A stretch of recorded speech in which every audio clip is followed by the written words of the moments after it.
Excellent. So, thank you. Good afternoon. My name is Tony Laura. I'm a Principal Cloud Solutions Architect for Microsoft, working here in the Midwest.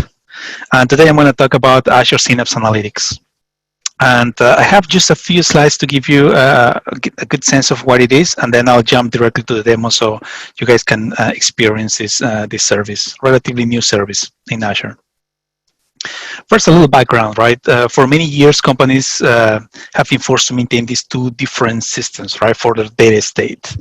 One is on the right, your relational data, right? You usually use a data warehouse with data marts, and that's where you have your operational data for the decision support. It's governed data, it's secure, it's subject to privacy rules. And on the left side, you have your big data environment, right? Usually your data lakes, where you store all sorts of data, right? Semi-structured and structured data, and it's meant for fast exploration, experimentation, and requires a slightly different skill set, right? So companies manage these two sets of data, and sometimes making sense of those two, managing those two, providing a unified view of these two environments to your final consumers, it's challenging. And with that in mind, Microsoft has brought these two together, right? This data warehousing and this big analytics into one single service. And it's what we call Azure Synapse Analytics. Okay? The idea of this Azure Synapse Analytics is not a brand new service per se, but it's the evolution of what we used to call Azure SQL Data Warehouse, which is a cloud-based MPP platform, right? So that platform has evolved to now has acquired new skills, can talk to big data, data lakes. It can manage all sorts of pipelines to orchestrate ETL processes. It provides a unified place for all sorts of developers, from data engineers, data scientists, business analysts, report designers, to work with the data estate. Okay. Now, this product we recently announced, so some of the things I'll show you are still in preview, some of are generally available. Just sort of full disclosure, this is the list. As you know, as we move forward, we're moving some of those preview things that are or preview features to generally available. Okay. Now, this is the way we've always seen the modern data warehouse pattern, right? Data flowing from left to right, from the sources to your final consumer. We usually use these Lego pieces, these services in Azure, like Data Factory or Databricks, to orchestrate, transform, prepare data, and SQL Data Warehouse to serve the data, right, to provide a consistent experience from the reporting standpoint.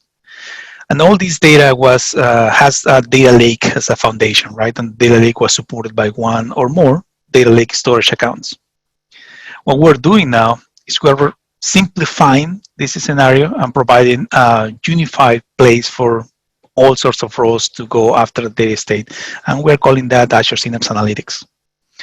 Now let me deep down a little bit.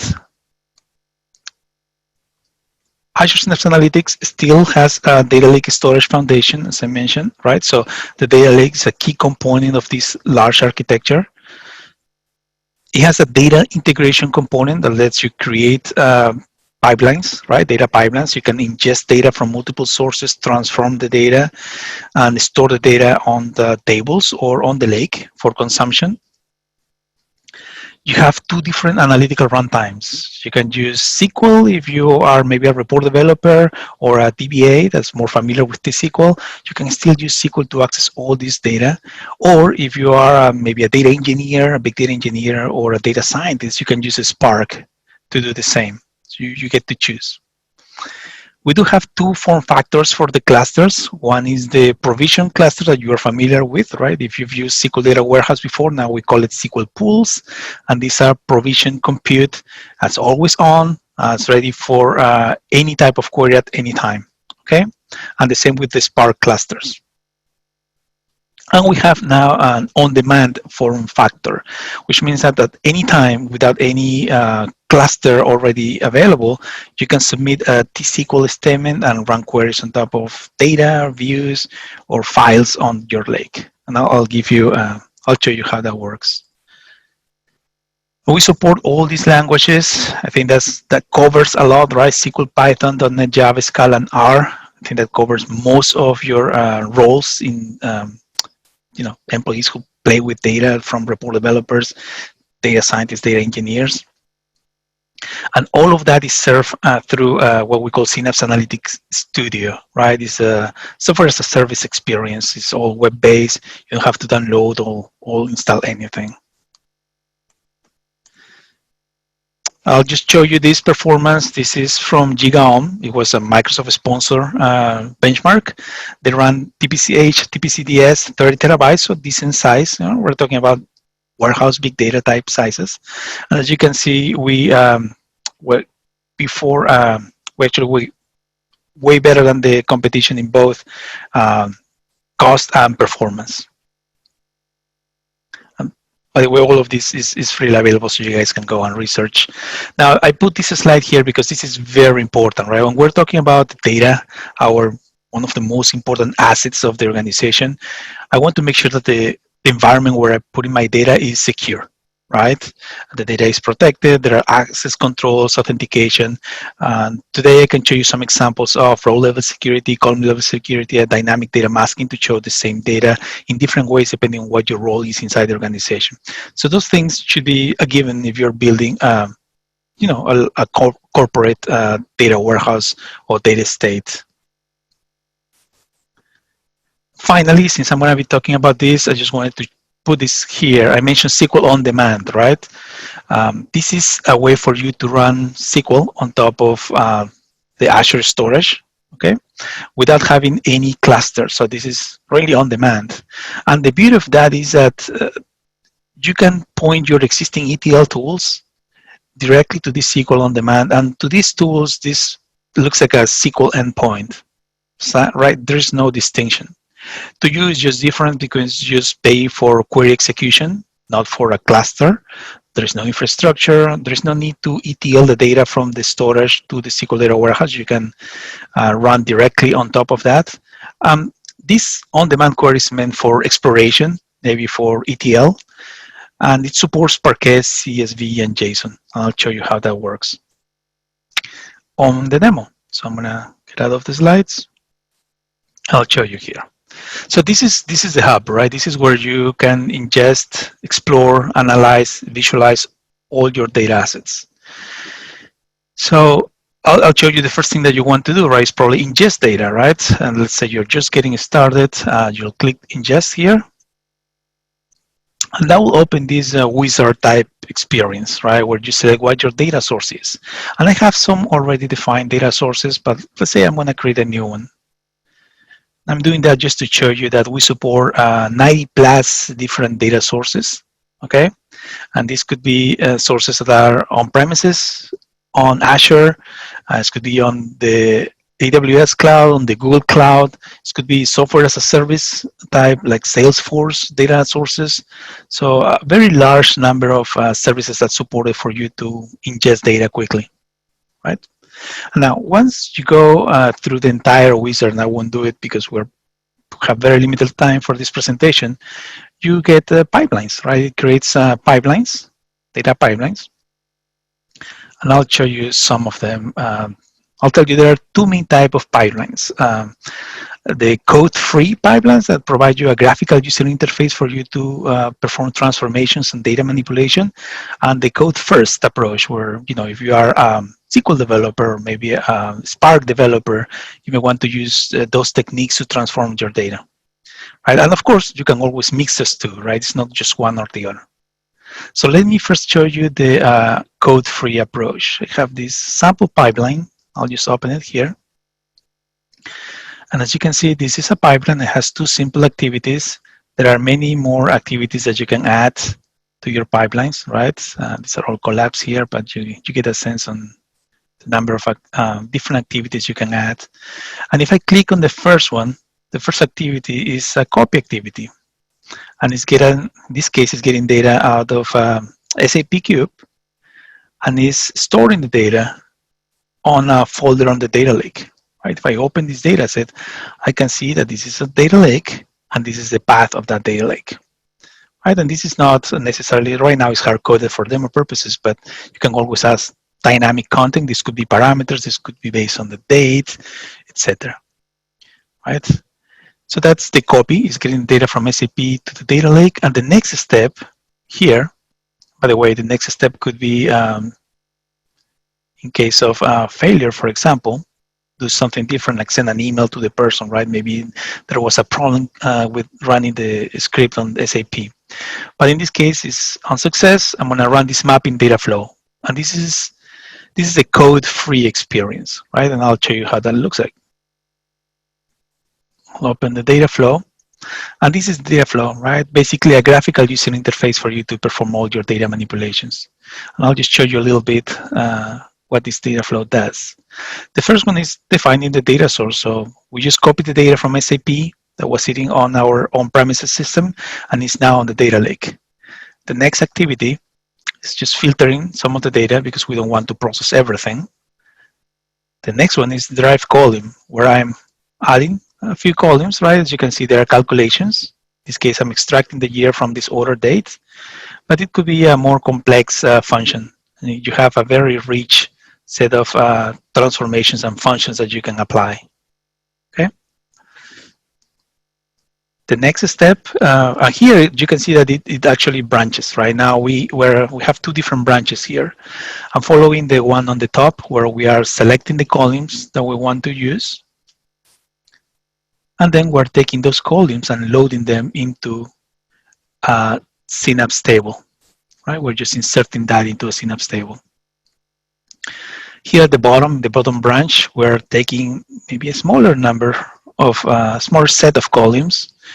We're aggregating them, and we are also storing them into a table. So we're going all the way on this pipeline, all the way from the SAP system to the lake, to Synapse tables that then we later can use for reporting purposes. Okay, so that's the code-free approach. Now let me show you one where we actually use a code-first approach, like this pipeline here. Okay, here what I'm doing is I'm taking some data out of the Teradata system. Right, the first thing I'm doing is checking if the table exists. Right, it's a good thing. It's a lookup. Then I'm taking the data from Teradata. Okay, into the data lake.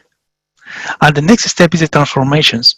And here, instead of using a mapping data flow that we used before, I'm going to use a notebook. Okay, and this case is a PySpark notebook. As you can see, this is a Spark notebook where I can select the different language that I can use, right?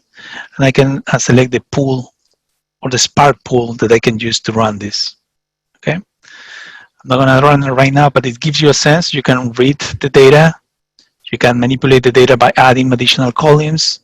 You can finally store the data on the data lake, right? Store it back after the transformations. And then we take, with a copy activity, that data that we just stored on the data lake, store it as a Synapse table. Okay, in this case, I'm using bulk inserts. So many ways to store the data on the data lake. That was the code-first approach, right? If you prefer to code your transformations as opposed to visually express them, that's perfectly fine. You can do that too. Let me show you another example here. This is migration from an Oracle table. This is a sales table that has 30 plus billion rows. And in this case, I'm getting the data, right? I'm first checking if the table exists, and then I'm copying the data directly from Oracle to a Synapse table. So in this case, I'm skipping the data lake. Now, it's probably an anti-pattern, but there may be some good use cases, some good scenarios where you just want to skip the data lake and go directly from your data source to your final data warehouse, right? This is just a very simple example. And finally, you have also Twitter data, right? So we've been talking about relational sources. We can also move data from the data lake, like in this case. It's sitting on a Parquet file, and I'm putting that file directly into a Synapse table. Okay, a table that I can actually query. Finally, I'm archiving the source files. This is just a copy to an archive. And finally, I'm deleting the source files. Okay, so you get a sense on the different pipelines, what they can do, how they let you orchestrate these processes. Now, once the data is on the data lake, I'm going to close these tabs here. Once the data is on the data lake, you need to analyze it, right? So we have Teradata, SAP, Oracle, Twitter data. Let's look at that data. So these are the multiple storage accounts that made up the data lake, right? Remember, a data lake is a conceptual thing. You can implement it with a single storage account or with many. Here, let me show you. This container has Twitter data, right? These are the Parquet files that we were storing. And of course, if I'm a business analyst, this may be a little challenging, right? Because this is Parquet, and I may not know Spark. So how do I query these files? Right? Maybe I want to get some information out of this file, or maybe out of these 3 files. And with Synapse, it's as easy as right-click and select. You can see that this is a select statement, it's just like a T-SQL statement, right? The only difference is in the from. Instead of getting out of a table, I'm going out of a file. An open row set, I'm defining the file. You can see a wildcard here. So I'm actually going after all the files and using the file path function to filter down only on the 3 files I've selected. Right, so I run this query run. These are the results. I can plot them here if I want to. Modify these charts, right? I can do a lot of analytics here. I actually want to test this. What if I want to run just all the files, all the Parquet files that are out there? I just remove the where condition that was filtering that out on the 3 files. And now this will scan all the files, all the Parquet files that are in this folder, right? Because I'm using a wildcard. Now you can see the results are slightly different. Okay, so this is how you will go after files using SQL On Demand. It's very powerful, right? You don't have to load the files into a database to query them, to explore new data that's arriving to your data lake. Okay, but I can also load data directly to Synapse tables, as I showed you, right? And remember, Synapse tables run to pre-provisioned pools. They're called SQL pools. And they can meet performance and security expectations that maybe SQL On Demand cannot, right? And of course, I can easily switch between those 2 modes. Let me show you some examples. I have some examples that I've developed already here. Okay, so close this. This is the develop area, and I'll show you some SQL scripts. And the first one I'll show you is this, right? This is how to get data that's already on the lake into an actual table. Right? Instead of using SQL On Demand, now I want to use SQL pools because I know SQL pools provide more, I guess, less latency if you run queries, right? Because I have this provision compute. So the first thing I'm going to do is I'm going to run this SQL statement that just checks if the table exists, and if it doesn't, it's going to create it. Right? Very simple. Then I'm going to run this copy command. And if you look at this copy command, what it's doing is loading the Parquet file, right? The Parquet files, I'm using wildcard here, into the Twitter table that it just created. Just finish, and I can then run a select statement on top of that table. So pretty straightforward how to take these files that are sitting on the lake and load them into SQL pool and run, traditional SQL statements. These are the same SQL statements that you can run directly on top of the files using SQL On Demand. Okay. Let me show you another example here. Once the data is loading, again, on the SQL pool, you have better performance on your queries, right? You're not going after Parquet files.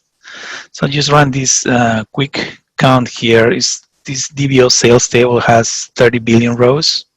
So it's a decent table.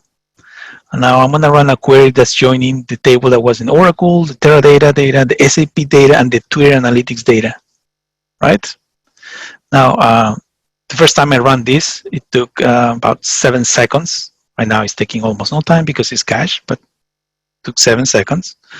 You can see how easy it is to go after all these tables, right? Once they are part of your SQL pool, and how easy it is to switch between running queries on SQL tables or SQL pool tables and running query on top of files. We're pretty good at getting data out of JSON files, and if you're getting telemetry from devices, you usually get this type of data, right? And sometimes it's challenging to parse this data. We have JSON functions that understand how to parse this, and you can project the data that's on the JSON, the data elements, directly to columns, right? Another example I will show you finally is how to create Cosmos DB views, right? And if you didn't know, we have something that's called Synapse Link. If you're a developer and you're using Cosmos DB, one of the best NoSQL databases out there, and you can now enable what we call analytical storage, okay? And with analytical storage, a copy of the Cosmos DB data gets automatically loaded into Synapse, right? And because of that, what I can do is I can run queries directly on that data, right? I'm just gonna go through all this step. Well, I'll have to go through that, I guess. Drop the view.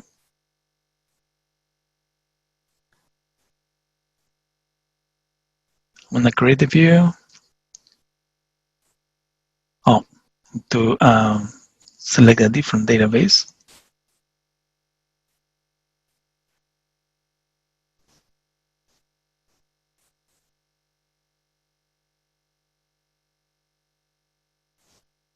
Okay, so I have to select a different database to do that, and in all honesty, I forgot which one is the one I was using for this testing, but this is the idea.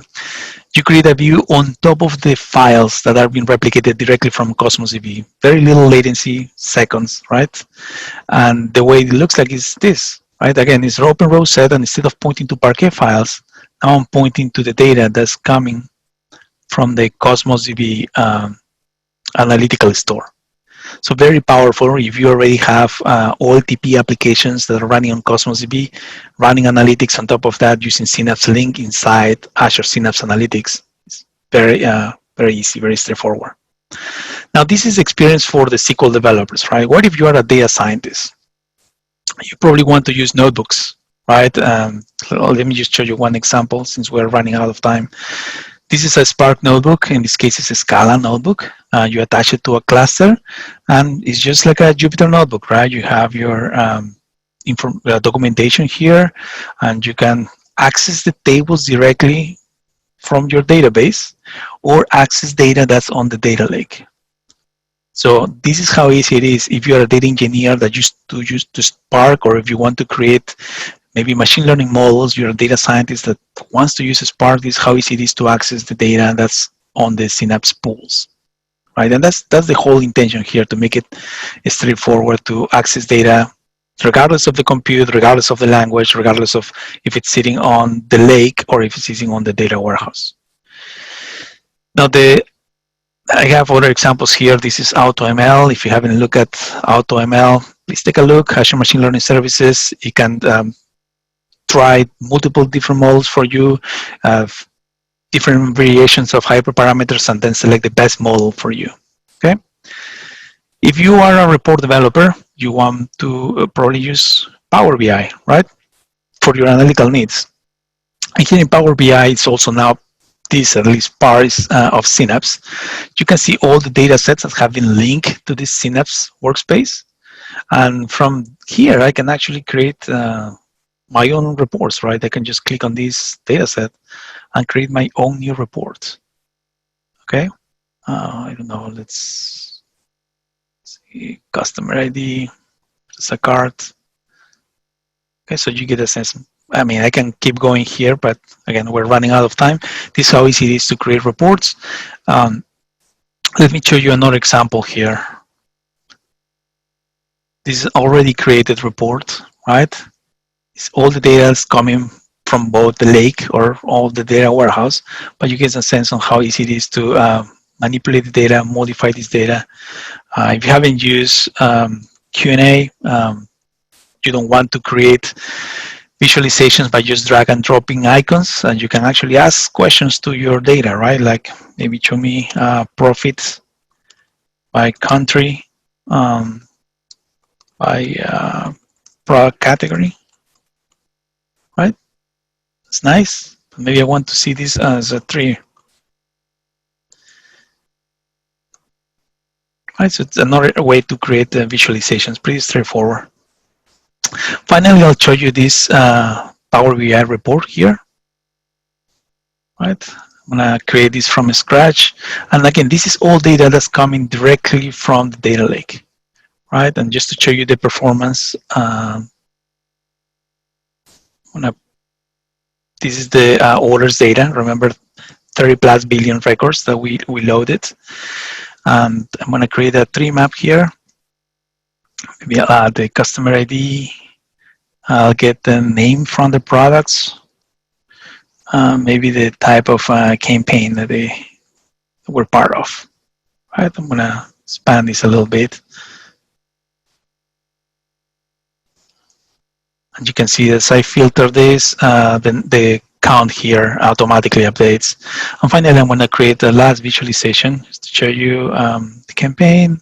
Maybe I want to show the profit, right? And I'm going to close this. And I can always use this visualization to filter down the other visualizations, right? You can see how they automatically update. So this is all running powered by SQL pools. It's very fast, and this is all the content that I have today. Hopefully, you get a sense of everything you can do with Synapse Analytics. If you haven't tried it yet, go for it. If you are a Cosmos DB user, and you are already replicating data for reporting purposes, this will do it automatically for you, and it will expose the data so you can analyze it using your Spark notebooks, for example.